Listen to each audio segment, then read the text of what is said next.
नमस्कार, गोरखपुर लाइव देख रहे हैं आप। और हम आज आपको एक ऐसी शख्सियत से मिलवाने वाले हैं जिन्होंने साहित्य में काफ़ी कुछ काम किया है। और जो लोग साहित्य में रुचि रखते हैं, उम्मीद है वो इनसे परिचित भी होंगे। हम बात कर रहे हैं विकास शर्मा जी की। फ़िलहाल वर्तमान में इनका परिचय ये है कि सर आप जो है मेरठ विश्वविद्यालय में अंग्रेजी विभाग के विभागाध्यक्ष भी हैं। तमाम आपने नॉवेल्स लिखी हुई हैं, तमाम मेरे सामने तमाम ये मुझे नॉवेल्स दिख भी रहे हैं जो आपने लिखी हुई हैं। इन नॉवेल्स को तमाम देश भर के विश्वविद्यालयों में एकेडमिक रूप में पढ़ाया भी जाता है। बड़ी उपलब्धि है आपकी। आप गोरखपुर आए हैं, सबसे पहले तो स्वागत है आपका गोरखपुर में। धन्यवाद। कैसा लग रहा है सर गोरखपुर आके? गोरखपुर आकर बहुत अच्छा लग रहा है। गोरखपुर हमारे माननीय मुख्यमंत्री श्री योगी जी का शहर है और मैं अच्छा महसूस कर रहा हूँ। पहले भी आते रहे हैं सर गोरखपुर? मैं प्रथम बार यहाँ आया हूँ। कैसा लग रहा है गोरखपुर के आने से पहले? आपने गोरखपुर के बारे में जाहिर सी बात है कुछ मन में एक इमेज बनाया होगा कि गोरखपुर ऐसा है, या सुना तो होगा ही। जब से मुख्यमंत्री हो गए हैं हमारे शहर के, तब से तो इसकी चर्चा और ज़्यादा हो गई है। तो जो एक मन में छवि थी और यहाँ आने के बाद क्या देखते हैं? वो आज से 20 वर्ष पूर्व गोरखपुर की छवि और देवरा की छवि कुछ अच्छी नहीं थी लेकिन माननीय योगी जी के मुख्यमंत्री बनने के बाद इस छवि में एक अच्छा खासा परिवर्तन हुआ है और ये शहर अब अच्छी तरह जाना जाता है और प्रगति का शहर है। वर्तमान में तो बहुत गर्मी है, आप ऐसे मौसम में आए हुए हैं, तो हालांकि आप पता नहीं शहर में अलग अलग हिस्सों में घूमे या नहीं घूमे। खैर, अब हम आते हैं अपने विषय पर। आप साहित्यकार हैं। आपको साहित्यकार कहलाना अपने आप को ज़्यादा अच्छा लगता है या प्रोफेसर? दोनों ही मेरे लिए महत्वपूर्ण है क्योंकि मूलतः मैं प्रोफेसर हूँ और साहित्यकार होना इसलिए मेरे लिए आवश्यक है क्योंकि मैं साहित्य का विद्यार्थी हूँ, साहित्य का प्राध्यापक हूँ और साहित्यिक परिवार में मेरा जन्म हुआ है। आपके परिवार की बात आपने की। कुमार विश्वास के ये बड़े भाई हैं आप। कुमार विश्वास देश ही नहीं दुनिया भर में साहित्य के क्षेत्र में, कविता के क्षेत्र में एक जाना माना नाम है। उनके बड़े भाई हैं और इनका पूरा परिवार ही आपका साहित्य से जुड़ा रहा है। तो सर, परिवार की थोड़ी पृष्ठभूमि बताइए कि ताकि हमें ये पता लगे कि कैसे आप इसके तरफ मोटिवेट हुए, या कैसे लगा कि साहित्य में जाना चाहिए, या जो साहित्य में जो रुचि आई उसके कहीं ना कहीं जाहिर सी बात है परिवार का कुछ ना कुछ योगदान जरूर होगा। तो सर वो उसके बारे में थोड़ा संक्षेप में बताइए। मेरे पिता एक हिंदी के प्रोफेसर रहे हैं और एक सेवानिवृत्त प्रोफेसर एंड हेड हैं और इस समय हिंदी के अच्छे समीक्षकों में और लेखकों में उनकी गिनती होती है और रामचरितमानस पर उनका एक बड़ा अच्छा खासा काम है। और कुमार विश्वास की बात आप कर ही रहे थे, वो मूलतः वो भी हिंदी का प्रोफेसर है, हिंदी का अच्छा लेखक है और मेरी एकमात्र बहन वो भी हिंदी की एक जानी मानी कवित्री है। और मेरे घर में साहित्यिक संस्कार प्रारंभ से थे। जब मैं विद्यार्थी काल में था तो मेरे घर में साप्ताहिक हिंदुस्तान, कादम्बनी, धर्मयुग और प्रेमचंद के उपन्यास ये लगातार पढ़ने को मिले। लेकिन बीए करने के बाद मैंने अंग्रेजी साहित्य में एमए करने का निर्णय किया और फिर एमफिल किया, फिर पीएचडी की और अंग्रेजी में प्राध्यापक बन गया और धीरे धीरे मेरी रुचि हिंदी के साथ साथ अंग्रेजी साहित्य में विकसित होती चली गई और इस तरह ये काम शुरू हुआ।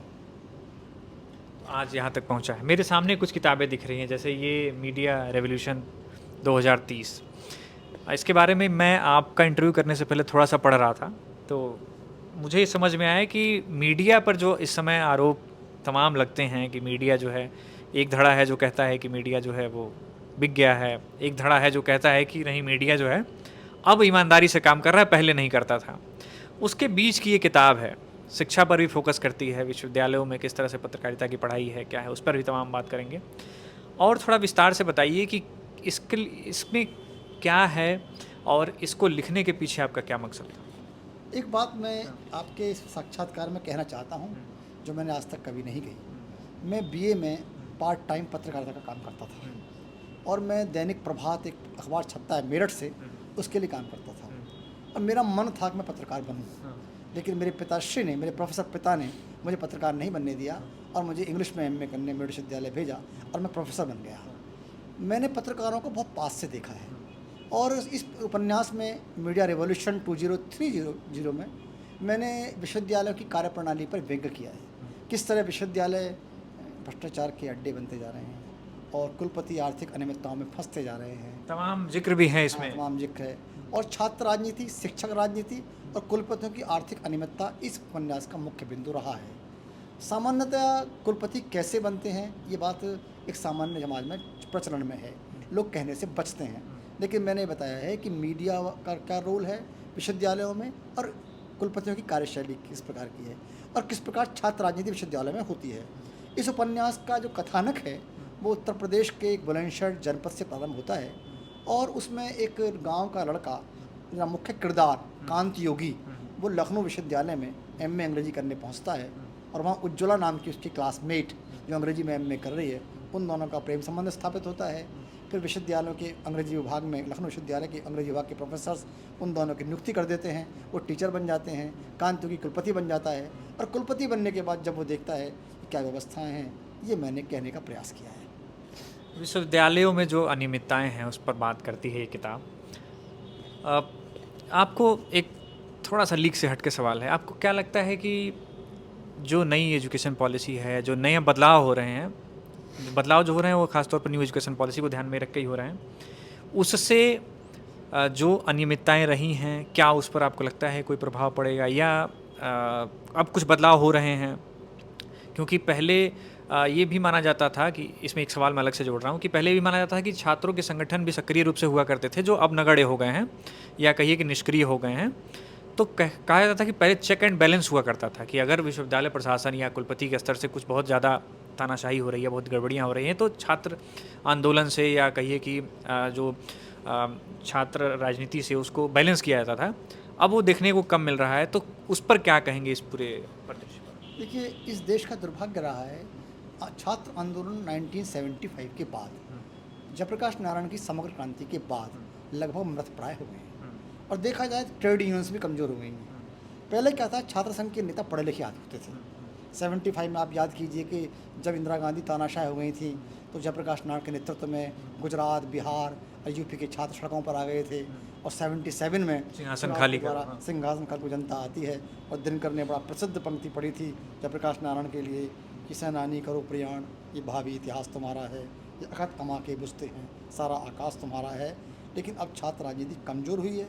कमज़ोर होने का कारण क्या है? छात्र किसी पार्टी विशेष के साथ हो गए हैं, छात्र कुछ आर्थिक अनियमितताओं में खुद भी फंस गए हैं। छात्र विश्वविद्यालयों में कुलपतियों को ब्लैकमेल करना, उनसे पैसा कमाना, इस काम में भी लग गए हैं। और छात्र राजनीति शोबाजी का भी काम हो गया है कि जिसका जो गाड़ी लेके चल रहा है, जो इस तरह से बैनर पोस्टर छपवा रहा है, तो जाहिर सी बात है उसके लिए कुछ आर्थिक प्रबंध करना होगा और उसके लिए फिर आर्थिक अनियमितता ही एक रास्ता बचता है। छात्रों में बौद्धिक क्षमता का भी अभाव है। मैं कभी कभी सोचता हूँ कि स्वतंत्रता के समय वकील, प्रोफेसर, पत्रकार पढ़े लिखे लोग होते थे, छात्र नेता। लेकिन काफ़ी लंबे समय से छात्र नेता भी पढ़े लिखे नहीं आ रहे हैं। वो ठीक है, वो पीजी कर रहे हैं, वो एलएलबी कर रहे हैं, पर उनकी बातचीत में, उनके लिखने, पढ़ने के, बोलने में लगता नहीं है कि वो मुद्दे समझते भी हैं। जेएनयू को छोड़कर, डीयू को छोड़कर, जहाँ राष्ट्र में कोई घटना घटती है तो जेएनयू बोलता है, डीयू के छात्र बोलते हैं, जेएनयू पर मैं एक अलग से सवाल करूँगा, बीएचयू के लोग बोलते हैं। तो लगता है कि बुद्धिजीवियों के अड्डे हैं, चाहे वो विचारधारा कुछ भी हो, लेकिन वो कहीं ना कहीं उद्वलन होता है। लेकिन सामान्यतः राज्य विश्वविद्यालय में देख रहा हूँ कि छात्र राजनीति कमज़ोर है और वो कुछ नहीं कर पा रहे हैं। शिक्षा के स्तर पर क्या कहेंगे? मैं पिछले दिनों गोरखपुर में नैक का मूल्यांकन हो रहा था और नैक मूल्यांकन की टीम आई हुई थी। किसी शोधार्थी ने एक सवाल किया कि सर हमारे यहाँ ग्रांट उतना नहीं मिलता है जितना सेंट्रल यूनिवर्सिटी में मिलता है। तो उनका सीधा सा जवाब था कि देखिए, सरकार को ये लगता है कि राज्य विश्वविद्यालयों की शिक्षा की गुणवत्ता बेहद ख़राब है, न तो इनके यहाँ कोई शोध होते हैं, बस वो फॉर्मेलिटी के लिए आपको धन आवंटित करते हैं। असली उनका रिसर्च फोकस जो है या तो आईआईटी, आईआईएम वगैरह जैसे या सेंट्रल यूनिवर्सिटी जैसे बड़े संस्थानों में होता है। तो क्या आपको लगता है कि वाकई में राज्य विश्वविद्यालयों में शैक्षणिक गुणवत्ता बेहद ख़राब है? इस बात से बिल्कुल सहमत नहीं हूँ। इसका संबंध राज्य विश्वविद्यालय से नहीं है। मैं इस बात से सहमत हूँ। मैं चाहता हूँ, मेरी अपेक्षा है कि विश्वविद्यालयों और महाविद्यालयों में शोध को आवश्यक न बनाया जाए। एक व्यक्ति की नियुक्ति होती है असिस्टेंट प्रोफेसर के रूप में, उसको क्लास पढ़ाने दी जाए। अगर वो शोध करना नहीं चाहता तो शोध को न हो दी जाए। जब आप शोध के लिए शोध करेंगे, शोध का स्तर गिरेगा। सभी लोग शोध क्यों करें? आपका काम शिक्षण कार्य है। शोध के केंद्र अलग होने चाहिए और शैक्षणिक केंद्र अलग होने चाहिए। इसलिए शोध का स्तर गिर रहा है, क्योंकि प्रमोशन होना है, उसके लिए शोध चाहिए, रिसर्च पेपर चाहिए। इसलिए रिसर्च पेपर भी लोग औरों से लिखवा रहे हैं, पीएचडी भी थीसिस लिखवाई जा रही हैं। तमाम मेरे जानने वाले जो मिलते हैं वो जो कह रहे हैं कि पीएचडी करना होगा इसलिए क्योंकि प्रोफेसर बनना है, उनको शोध से कोई मतलब नहीं है, उनको कोई मतलब नहीं है। बिल्कुल सही बात कह रहे हैं आप। इसलिए शोध का स्तर गिर रहा है। जो राज्य विश्वविद्यालय हों चाहे केंद्रीय विश्वविद्यालय हों, उन सब में शोध का स्तर लगभग गिरा है। शोधार्थी शोध के प्रति गंभीर नहीं है और शोध केवल इंक्रीमेंट पाना, प्रमोशन पाना, पद पाना, नौकरी पाना, इसके लिए हो गए हैं। अगर एक व्यक्ति एमए करने के बाद, नेट पास करने के बाद शिक्षक बनता है विश्वविद्यालय महाविद्यालय में, वो अच्छा टीचर है क्लास में, शोध की क्या आवश्यकता है? अगर उसका मन है शोध करे, अगर उसका एप्टीट्यूड है, हर व्यक्ति शोध क्यों करे? जैसे हम प्रारंभ से कहते आए हैं कि हर व्यक्ति उच्च शिक्षा में क्यों जाए, 12वीं के पास वो कुछ और काम करे। हाँ। ऐसी जो शोध को आवश्यक बना देंगे, उसमें आप प्रमोशंस कर देंगे, तो फिर लोग शोध के लिए शोध करेंगे, शोध की गुणवत्ता निसंदेह गिरेगी और गिरती जा रही है। जेएनयू पर आपने कहा था, जेएनयू में जो जिस तरह के छात्र आंदोलन होते हैं, तमाम देश के लोग उससे असहमत भी होते हैं, कुछ सहमत भी होते हैं, लेकिन कई लोग ये भी मानते हैं कि छात्र राजनीति का एक रूप है वो, और छात्र जिस हिसाब से वहाँ अपनी बात मुखर होकर कह लेते हैं, देश के शायद अन्य हिस्सों में उस तरह से ना कह पाते हों। इसको कितना आप सही ठहराते हैं या कैसे देखते हैं? देखिए, जेएनयू निश्चित रूप से बौद्धिक संपदा का एक गढ़ रहा है, और ये भी नहीं कह सकते पूरी तरह डिस्कार्ड नहीं कर सकते कि बौद्धिक संपदा गढ़ नहीं है। वहाँ पर हमारी जो वित्त मंत्री हैं निर्मला सीतारमण, वो भी हैं की पैदाइश हैं, बड़े विद्वान लोग वहाँ से आए हैं, लेकिन कुछ दिनों से वो कुछ देशद्रोह की गतिविधियों का अड्डा बन गए हैं, और देश का विरोध करना उनकी प्रवृत्ति में आ गया है। और ध्यान रखिए कि जब भी कोई व्यक्ति इस देश की सांस्कृतिक आस्था, सांस्कृतिक मूल्यों पर प्रहार करेगा, उसका हाल वही होगा जो विपक्ष का हाल है।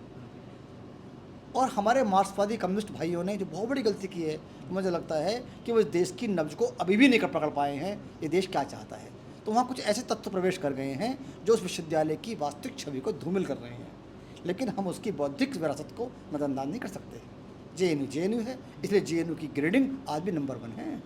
शिक्षा की वहाँ स्तर आज भी आप मानते हैं कि? मुझे लगता है वर्तमान केंद्र सरकार ने उसे अच्छा करने का भी प्रयास किया है। जो वहाँ की नई कुलपति आई हैं वो काफ़ी मेहनत कर रही हैं, और कुछ लोगों को छोड़कर, क्योंकि एक मछली तालाब को गंदा कर देती है, लेकिन ये नहीं कह सकते कि जेएनयू शिक्षा का गढ़ नहीं है। वास्तविक रूप से देश में कोई आवाज़ उठती है, अच्छा लोग बोलते हैं, कुछ वो लोग वहाँ घुस आए हैं, उन पर रिहाई केंद्र सरकार की है और कदम उठाए जा रहे हैं। मुझे उम्मीद है कि आने वाले समय में जेएनयू सांस्कृतिक राष्ट्र धर्म से, सांस्कृतिक विचारधारा से, राष्ट्रीय अस्मिता से पूरी तरह जुड़ जाएगा, ऐसा मुझे विश्वास है। चलिए वापस हम लोग मुद्दे पर आते हैं। मेरे सामने और कई सारी किताब, ये उपन्यास रखे हुए हैं। आईएएस टुडे, आईएएस देश का सबसे प्रतिष्ठित पद माना जाता है। लाखों करोड़ों युवाओं का सपना होता है कि आईएएस बनकर देश की सेवा करें। इस पर कई बार विवाद भी उठते हैं कि पिछले दिनों एक मूवी आई थी, उसमें ये दर्शाया गया था कि कैसे एक पद के लिए कई हजार प्रतियोगी छात्र हैं जो अपना भविष्य या फिर कहिए कि अपने जीवन का गोल्डन पीरियड जो है दांव पर लगाकर दिल्ली के मुखर्जी नगर में अपना समय बर्बाद करते हैं। और बर्बाद इसलिए शब्द का मैं इसलिए इस्तेमाल कर रहा हूँ क्योंकि अगर सीटें 100 हैं और अभ्यर्थी 1 लाख हैं तो जाहिर सी बात है कि 99,000 को वापस ही जाना है। तो इसको आप कैसे देखते हैं, और ये किताब के बारे में थोड़ा सा बताइए। ये उपन्यास मेरा 2021 का उपन्यास है। 2020 में मैंने लिखा था, कोरोना के समय, 2021 में प्रकाशित हुआ है। इस उपन्यास को की मेरी प्रेरणा कहाँ से मिली, मैं अक्सर अपने कई इंटरव्यू में कह चुका हूँ कि मैं 2014 से लेकर 2018 तक डीएवी कॉलेज बुलंदशहर का प्राचार्य रहा था, और वहाँ की प्रबंध समिति का जो अध्यक्ष हुआ करता था वो वहाँ का एक्स ऑफिशियो डीएम होता था। तो 4 साल तक मेरा डीएम से डायरेक्ट वास्ता रहा। उससे पहले एक शिक्षक नेता के रूप में, एक महाविद्यालय के प्राध्यापक के रूप में अधिकारियों से मिलता रहा। मैंने ये पाया कि ये निश्चित रूप से बड़ा पद है और बड़ी कठिन तपस्या के बाद मिलता है, लेकिन लोग आईएएस बन जाने के बाद बड़े असंवेदनशील और बड़े अहंकारी हो जाते हैं। तो ये उस उपन्यास की प्रेरणा मुझे इस बात से मिली। जब क्या इसकी एक वजह ये भी है कि क्योंकि अब उनको जनता के प्रति जवाब नहीं देना होता है, वो जब एक बार चुन लिए गए? क्योंकि कई बार मैं लोगों से मिलता हूँ तो वो कहते हैं कि अब एक बार डीएम बन गए तो 60 साल तक तो इनको कुछ होना नहीं है, तो इसलिए ये उतने संवेदनशील नहीं होते हैं जितना उनको होना चाहिए, क्योंकि उनकी जवाबदेही जनता के प्रति सीधे भी नहीं होती है। मुझे तो कभी कभी लगता है कि अगर हम राजनेता ना हो, विधायक एमपी ना हो, तो ये लोग इतने तानाशाह हो जाएं कि हमें संभाल भी ना सकें। बिल्कुल, मैं वही बात कह रहा था। और इतनी इनमें एरोगेंसी होती है, जब इनसे मिलने जाओ कभी आप, ऐसा लगता है राजा हैं। और मेरे, मैं इसकी बात कर रहा था, इस उपन्यास की प्रेरणा मुझे जब मिली, जब मैं प्राचार्य के रूप में डीएम से मिलने कई बार गया, तो डीएम, जो भी डीएम हुआ करते थे, उनका बिहेवियर, उनका व्यवहार मेरे प्रति ऐसा नहीं था जैसे किसी अधिकारी का किसी प्रोफेसर के साथ होता है, प्रिंसिपल के साथ होता है, और बहुत ही रिलेक्टेंट बिहेवियर। उससे मैं इसको लिखने बैठा, और इसकी कहानी शुरू होती है, एक सिंभावली नामक कस्बा है हापुड़ के पास, वहाँ का एक युवक है, वो एमए अंग्रेजी करने हापुड़ के एसएसबी कॉलेज में आता है, फिर वो आईएएस की तैयारी करता है बड़ी मेहनत के साथ, फिर वो आईएएस बन जाता है। उसका प्रेम विवाह हो जाता है एक दरसला वासु नाम की लड़की जो उसे मसूरी में मिलती है। फिर वो करनाल और कुरुक्षेत्र का डीएम दोनों बन जाते हैं। फिर वहाँ एक कांड होता है, एक महिला प्रोफेसर के साथ उसका रेप होता है, और उसको सॉल्व करते हैं। कुल मिलाकर मैंने इस उपन्यास में आईएएस की कार्यप्रणाली और किस तरह वो राजनेताओं के दबाव में रहते हैं, इसको दिखाने का प्रयास किया है। अच्छा, ये कहा जाता है कि साहित्य जो है समाज का आईना होते हैं और कौन समाज क्या साहित्य पढ़ रहा है इससे उसका भविष्य तय होता है। आपको क्या लगता है वर्तमान में भारत का साहित्य कहाँ जा रहा है? और ये कहा जा रहा है कि जो नई एज के लोग हैं या जो युवा हैं, वो अब इस तरह के साहित्य से दूर जा रहे हैं और जो इंटरनेट है उसकी वजह से वो केवल दूसरे तरफ डाइवर्ट हो रहे हैं। इसको आप कितना सही मानते हैं और अगर ऐसा है तो इसका समाज पर क्या इम्पैक्ट है? लेकिन निस्संदेह इंटरनेट के युग में, मीडिया के युग में और मोबाइल के युग में, लैपटॉप के युग में पढ़ना पढ़ाना कम तो हुआ है। लेकिन तब भी जो पढ़ने वाले लोग हैं, जिन्हें वास्तव में पढ़ना है, आप उन्हें उपन्यास पढ़ते हुए देखते हैं। जब कभी आप फ्लाइट में जा रहे होते हैं, ट्रेन में जा रहे होते हैं, तो आपको लोग उपन्यास पढ़ते मिल जाते हैं। मुझे लगता है कविता का मार्केट तो कम हुआ है, उपन्यास का मार्केट अभी भी बना हुआ है। इसलिए कविता की पुस्तकें, काव्य संग्रह, काव्य संकलन वो कम बिकते हैं, उपन्यास अब भी बिक रहे हैं। चाहे वो ऑडियो के रूप में पढ़े जा रहे हों, ऑडियो बुक के रूप में पढ़े जा रहे हों, उपन्यास के रूप में पढ़े जा रहे हों। आज फिल्म भी जो बन रही हैं, वेब सीरीज बन रही हैं, वे उपन्यासों पर बन रही हैं। इवन वॉइस ओवर भी जो हो रहे हैं, मतलब इस एरा में चेंज हो रहा है वो, हाँ थोड़ा मतलब चेंज, उसका फॉर्मेट चेंज हो रहा है, जैसे किताबों के रूप में ऑडियो बुक आ रही है। भारत कथा का देश है। यहाँ बच्चे को प्राचीन काल से कथा सुनाई जाती है, बच्चे को कहानी सुनाई जाती है, श्रुति परंपरा से, हमारा श्रुति परंपरा से दादी अम्मा बुआएं चाचियाँ एक कहानियाँ सुनाती थी, तो कहानी सुनना हमें अच्छा लगता है। इसलिए उपन्यास का तो युग है, उपन्यास तो लोग पढ़ रहे हैं, पढ़ते रहेंगे, मुझे लगता है। मैं जब बचपन में मैंने तमाम हिंदी के, चूँकि मैं हिंदी भाषी रहा हूँ और आज भी मेरा अंग्रेजी में हाथ थोड़ा तंग है, हिंदी के मैंने तमाम उपन्यास, चाहे वो केशव पंडित के हो गए या उस तरह के उपन्यास हो गए, हालांकि आपके उपन्यासों की श्रेणी जो आप लिखते हैं वो थोड़ी अलग है। लेकिन अब वो जो पहले उपन्यास जो ट्रेनों में पढ़े जाते थे, जब हम ट्रेनों में ट्रैवल करते थे, तो अब वो दिखता नहीं है। मतलब वो हिंदी वाला मुझे लगता है काफ़ी, क्योंकि पहले रेलवे स्टेशनों पर हम जाते थे तो कई बार तो मैं रेलवे स्टेशन सिर्फ इसलिए आता था क्योंकि वहाँ से उपन्यास खरीद के ले आऊँगा। लेकिन अब मुझे रेलवे स्टेशन पर भी कहीं उपन्यास की किताबें नहीं दिखती हैं, मतलब दिखती भी हैं तो उनका रेशियो बहुत कम हुआ है। तो इसको आप कैसे देखते हैं? क्या लोगों में जो कमी, आप अभी थोड़ी देर पहले बता रहे थे कि ऑडियो बुक्स में या वेब सीरीज़ के माध्यम से ऐसे देख रहे हैं, तो जब ऑडियो फॉर्मेट या इसमें कन्वर्ट हो रहा है तो उसमें तमाम और चीज़ें परोसी जा रही हैं जो एंटरटेनमेंट, जैसे आपकी ये किताब जो मैं मेरे सामने देख पा रहा हूँ, ये फीमेल गेज बॉलीवुड इन बॉलीवुड, हाँ ये इनकी लेटेस्ट किताब है। और इसमें इस बात पर जोर दिया गया है कि कैसे जो है महिलाओं को एक ऑब्जेक्ट के रूप में प्रदर्शित किया जा रहा है। उसी तरह से जो वेब सीरीज़ है उस पर आरोप लगता है कि वो हिंसा को ज़्यादा प्रदर्शित कर रहे हैं। वो किसी उपन्यास से भले लिए गए हैं लेकिन उसमें अपनी तरफ से हिंसा जोड़ी गई है, अपनी तरफ से वल्गरिटी जोड़ी गई है, ताकि उसको युवाओं के बीच में ज़्यादा स्पेस मिले। तो इससे भी तो साहित्य को नुकसान होगा, क्या मानते हैं? देखिए, ये नुकसान तो हो ही रहा है और इस तरह का साहित्य पहले भी लिखा जाता रहा है, लेकिन अब इसकी मात्रा बढ़ती जा रही है। और जहाँ तक साहित्य की बात, साहित्य दो प्रकार का होता है, एक पॉपुलर लिटरेचर, एक क्लासिकल लिटरेचर, राइट। एक ज़माने में प्रेमचंद उपन्यास लिख रहे थे तो क्लासिकल लिटरेचर था, और लोग उपन्यास लिख रहे थे, पॉपुलर लिटरेचर था। तो ये जो आप रेलवे स्टेशन पर बात कर रहे हैं नॉवेल्स की, चाहे वो अंग्रेजी को चाहे हिंदी के हों, और पॉपुलर लिटरेचर श्रेणी में आते हैं, वो पॉपुलर हैं। जो क्लासिकल लिटरेचर्स हैं के साहित्य है वो यूनिवर्सिटी में पढ़ाया जा रहा है, कॉलेज में पढ़ाया जा रहा है, रिसर्च हो रही है। मेरे ही इन उपन्यासों पर भारत के अनेक विश्वविद्यालयों में लगभग 50 शोधार्थी PhD कर रहे हैं, लगभग 12-15 विश्वविद्यालय मेरे उपन्यास पढ़ाए जा रहे हैं, BA के बच्चे पढ़ रहे हैं, MA के बच्चे पढ़ रहे हैं। गोरखपुर विश्वविद्यालय में भी पढ़ाया जा रहा है। हाँ। कौन सी किताब? ये वाला, ये है, ये आप लाए हैं, ये मेडिसिन लाइट इन ट्विलाइट, ये MA में पढ़ाया जा रहा है। किस विषय पर है ये किताब? ये कोरोना काल में डॉक्टर्स के रोल के बारे में है। लेकिन उपन्यास शुरू होता है 1942 के ऐतिहासिक से, कि भारत छोड़ो आंदोलन के समय जब देश में लोग भाग रहे थे, एक लाहौर के से एक वैद्य जी आते हैं, वो मेरठ में आके बस जाते हैं, वहाँ अपना वैद्यालय चिकित्सालय खोलते हैं, अपने बच्चों को सेट करते हैं, और फिर डॉक्टर्स का रोल, एलोपैथी का झगड़ा, एलोपैथी के झगड़े पर मैं भी आऊँगा, एलोपैथी होम्योपैथी का संघर्ष। फिर मैंने कुल मिलाकर बताया कि दोनों पैथी सही हैं, एलोपैथी भी सही है, होम्योपैथी भी सही है। इस नॉवल में मैंने आयुर्वेद हमारे देश गर्व की बात है, हमारे देश की सांस्कृतिक विरासत है, हमारे देश की चिकित्सा की विरासत है, हमें उसे सजो कर रखना है, और वो निश्चित रूप से प्रशंसनीय, श्लाघनीय है। इन दिनों बड़ा विवाद चल रहा है हाई कोर्ट, सुप्रीम कोर्ट से लेकर, और आयुर्वेद बनाम एलोपैथी की। बाबा रामदेव जिन्होंने आयुर्वेद पर, एक समय में उनको आयुर्वेद का अगुआ कहा जाने लगा था, और आयुर्वेद को उन्होंने वाकई घर घर तक पहुंचाया भी है। आपको अब वर्तमान में हर बड़े शहर में पतंजलि के स्टोर दिख जाएंगे। लेकिन अब उन पर आरोप लग रहे हैं कि आयुर्वेद को उन्होंने जिस तरह से प्रचारित किया, एलोपैथी को जिस तरह से उन्होंने नीचा दिखाया, वो ठीक नहीं है और आयुर्वेद से उस तरह के फ़ायदे नहीं हो सकते हैं जैसा उन्होंने दावा किया। क्या देखते हैं इसको? कई लोग ये कह रहे हैं कि कई लोगों को ये पच नहीं रहा है कि आयुर्वेद को इतनी उपलब्धि मिल रही है, इसलिए इस तरह के विरोध किए जा रहे हैं। जबकि कुछ लोग, दूसरा पक्ष ये कह रहा है कि वाकई में आयुर्वेद के नाम पर बाबा रामदेव ने बहुत लोगों को बेवकूफ़ बनाया। देखिए, दोनों पैथी, आयुर्वेद और एलोपैथी, दोनों ही सही हैं। दोनों की अपनी अपनी आवश्यकताएं हैं। जब तुरंत इलाज की आवश्यकता है किसी मरीज़ को, किसी व्यक्ति को, तो उस समय एलोपैथी की आवश्यकता रहेगी। और अगर आराम से धीरे धीरे बिना किसी साइड इफेक्ट के आपको इलाज कराना है तो आयुर्वेद भी इम्पोर्टेंट है।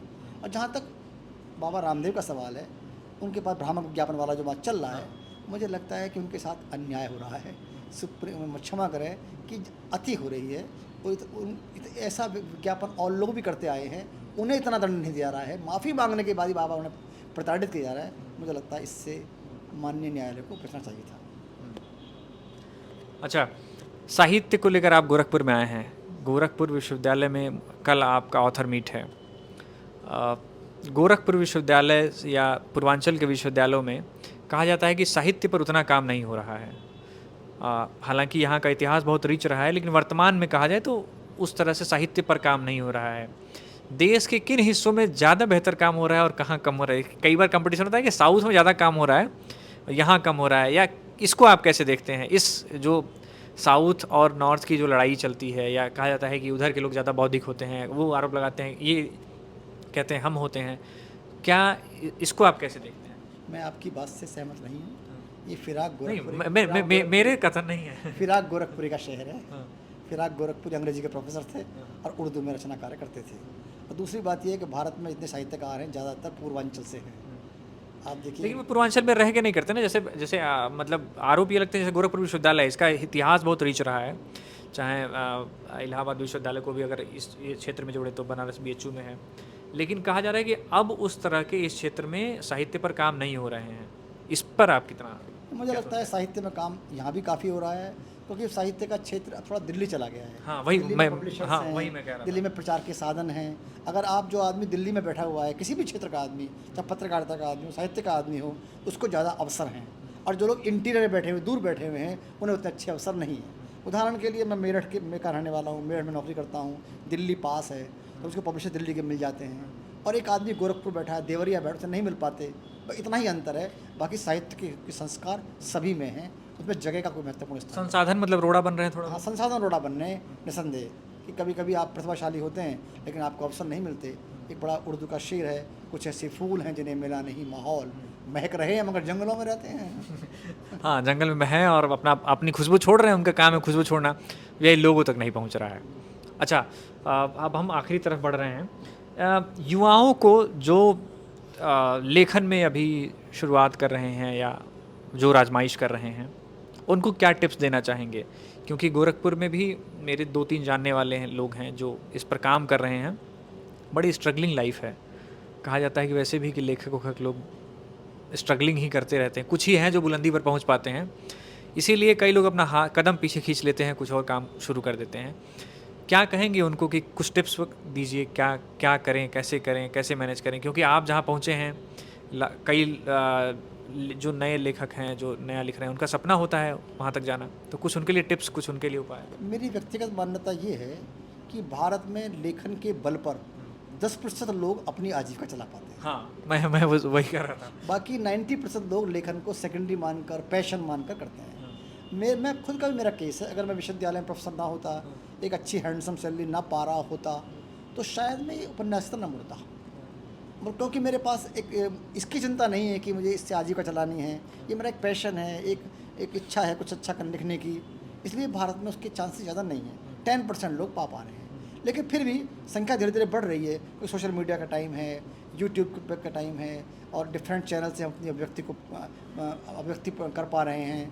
तो निसंदेह कि कुछ लोग अच्छा काम कर रहे हैं और लेखन के क्षेत्र में भी एक फ्यूचर बन सकता है। लेकिन अभी स्थिति ये नहीं बनी है कि आप पूरी तरह लेखन पर डिपेंड हों और उससे अपनी आजीविका चला सकें। इसलिए लोग इस पेशे में आना नहीं चाहते, और जो लोग आ रहे हैं वैसे पार्ट टाइम के रूप में ले रहे हैं। शशि थरूर और सलमान रश्दी या अमिताभ घोष या चेतन भगत जैसे लेखक कम हैं जो इसी के बल पर अपनी आजीविका चला रहे हैं। सामान्यतः लोगों पर दूसरी आजीविकाएं हैं।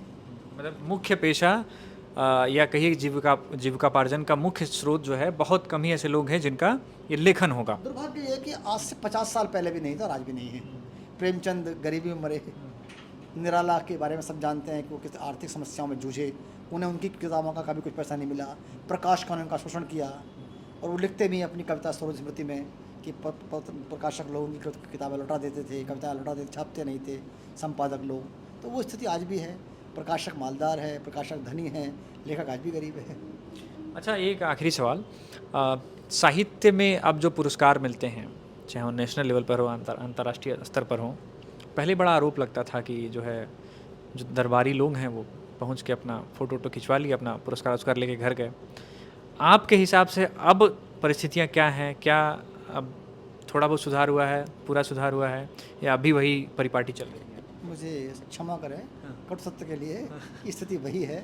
लेकिन किसी भी लेखक की प्रतिभा का आकलन उसके पुरस्कार प्राप्ति से नहीं करना चाहिए। लेकिन उसका प्रोत्साहन तो होता है ना, उससे प्रोत्साहन तो होता है, लेकिन उससे आप आकलन न करें कोई लेखक कितना प्रतिभाशाली है। पुरस्कार जिस ऊपर से लेकर नीचे तक जैसे मिलते हैं, वो सब बातें मैं इस मंच से नहीं कहना चाहता, लेकिन सब जानते हैं। अंग्रेजी में कहावत है, वन वर्ड फॉर वाइज, समझदार को इशारा ही काफ़ी है। अच्छा, आखिरी में कोई कुछ सुनाना चाहें हमारे दर्शकों को, कुछ अपनी तरफ से, ताकि हम इस इंटरव्यू सेशन को यहाँ ख़त्म करें?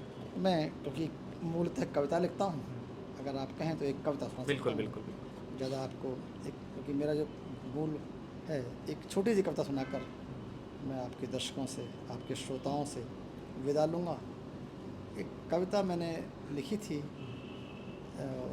मेरी कविताएं मीटर में भी हैं, ब्लैंक वर्स में भी हैं, लेकिन एक कविता सुनाता हूँ जो ब्लैंक वर्स में है।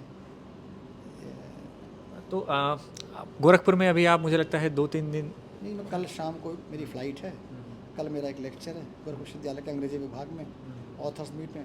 उसके बाद मैं कल निकल जाऊंगा। तो सर का ऑथर मीट है कल गोरखपुर विश्वविद्यालय के अंग्रेजी विभाग में। अगर आप आना चाहें तो क्या आ सकते हैं सभी लोग? हाँ, समय बताइए।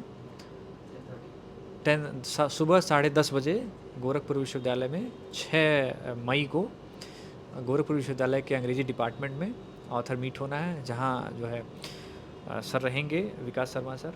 तो आप उसमें चाहे तो शामिल हो सकते हैं, अगर साहित्य में रुचि रखते हैं तो। मैं हाँ। जीना चाहता हूँ, मैं जीना चाहता हूँ। जीना एक समूहवाचक क्रिया है। जीना एक समूहवाचक क्रिया है, इसलिए जीने के लिए साथ चाहिए, सहारा चाहिए, तभी ज़िंदगी हसीन बनती है। हसीन लगती है जीवन यात्रा, आसान लगती है, धरती महकने लगती है, प्रकृति नाचने लगती है, सूर्य की किरणें ओस की बूंदों को मोती बना देती हैं। क्या यह एक स्थायी दृश्य है? नहीं, मैं सिर्फ कल्पना में सोच रहा हूँ। क्या नहीं किया मैंने जीने को सुखद बनाने के लिए? किसका साथ नहीं मांगा? पढ़ा मनोयोग से मार्स का दास कैपिटल, कामों का प्लेग, शेक्सपियर की नाटक, शंकर का दर्शन और गांधी का वैष्णव जन। पढ़ी कबीर की वाणी भी, केवल पढ़ी भर गुनी नहीं। तभी माया ठगनी नचाती रही, अहंकार को पनपाती रही। कभी शिकार बना, कभी यूक्रेन, देख रहे हैं चुपचाप विध्वंस और नरसंहार। अकेला यूक्रेन, यही नियति है राजनीति के खेल की। निश्चय ही जब कोई अकेला हो जाता है, जीना दुभर हो जाता है। जब कोई अकेला हो जाता है, जीना दुभर हो जाता है। जीना सामूहिक क्रिया नहीं रहती, जीना भी को जीना रहता है, जीना नहीं रहता। सर, आपने इतना समय दिया और इतनी सुंदर कविता सुनाई, इसके लिए बहुत बहुत धन्यवाद। और मैं फिर से आपका गोरखपुर में एक बार और स्वागत करता हूँ। उम्मीद है आपको गोरखपुर पसंद आएगा, और गोरखपुर में आपका जो समय बीते उसमें गोरखपुर की जो भी इससे जुड़े हुए लोग हैं वो कुछ सीखें आपसे, और आपसे आगे बढ़ने की प्रेरणा लें। आपका बहुत बहुत धन्यवाद। Thank you, thank you.